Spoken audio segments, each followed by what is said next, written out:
आणि यानंतर वळूयात पुढच्या बातमीकडे।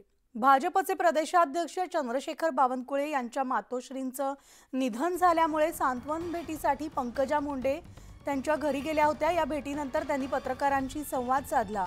विविध प्रश्नांना उत्तरं दिली। गेल्या 15 वर्षांपासून मी राजकारणात आहे। मुख्यमंत्री पदाचा चेहरा कोण असेल हे सांगायला माझी पात्रता नाही, असं आश्चर्यकारक उत्तर पंकजा मुंडे यांनी दिलंय। मंत्रिपदाबाबत बोलताना त्यांनी एखाद्या गोष्टीची चर्चा होते मात्र ते प्रत्यक्षात उतरेल असं वाटतं असं म्हणत त्यांनी सूचक विधान सुद्धा केलं। अगदी जे.पी. नड्डाजी, आदरणीय अमित भाई, आमचे प्रधानमंत्री, आपले देवेंद्रजी आणि बावनकुळे साहेब, त्यात समवेत त्या सर्व लोकांचे ज्यांनी 5 वर्ष कोणत्याही अपेक्षेविना निस्वार्थपणे प्रेम केलं आणि माझ्या पाठीशी खंबीरपणे उभे राहिले आणि त्यांच्यासाठी हे सर्व भविष्यातलं आयुष्य जे काही मला संधी मिळत राहतील ते समाजाच्या सेवेसाठी मी सदैव आधी दिलेलं आहे आणि भविष्यातही देईन।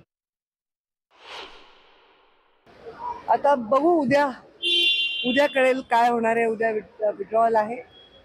जरी म्हणजे जे काही निर्णय घेतलेलेच आहेत पक्षातल्या सर्व दिग्गज नेत्यांनी आणि निवडणूक झाली तरी पण आमच्या मध्ये प्रचंड आत्मविश्वास है आणि ये बताने वाला चेहरा मैं नहीं हूँ कि या मैं उतनी एक ओहदे पर भी नहीं हूँ। ये हमेशा ही आज तक पिछले 15 साल से मैं राजनीति में हूँ। दिल्ली और हमारी कोर कमेटी तय करती है। मैं इन कोई भी चर्चाओं के बारे में मैं कुछ टिप्पणी नहीं कर सकती जब तक वो रियलिटी में नहीं आती।